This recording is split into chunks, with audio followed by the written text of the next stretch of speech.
अस्सलामुअलैकुम दोस्तों, कुरान में अल्लाह ताला फरमाता है, अल्लाह जब किसी कौम को कोई नेमत अता करता है तो उस नेमत को उस वक्त तक नहीं बदलता जब तक वह लोग खुद अपनी हालत को न बदले।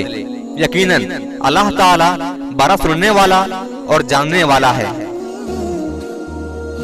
कुरान में अल्लाह ताला फरमाता है, अल्लाह ताला अदल व इंसाफ और अच्छा सलूक करने का और रिश्तेदारों को माली मदद करने का हुक्म देता है और बेहयाई नापसंद कामों और जुल्मों ज्यादती से मना करता है।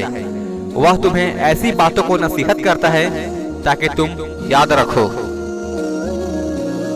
कुरान में अल्लाह ताला फरमाता है, जो लोग मुसलमान मर्दों और मुसलमान औरतों को बगैर किसी जुर्म के तोहमत लगाकर तकलीफ पहुंचाते हैं तो यकीनन वह लोग बड़े बहतान और खुले गुनाह का बोझ उठाते हैं।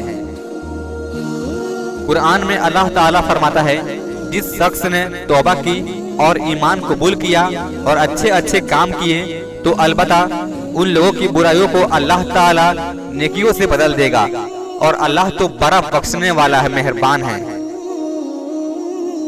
कुरान में अल्लाह ताला फरमाता है, जो कुछ तुम्हारे पास दुनिया में है वह एक दिन खत्म हो जाएगा और जो अल्लाह ताला के पास है वह हमेशा बाकी रहने वाली चीज है।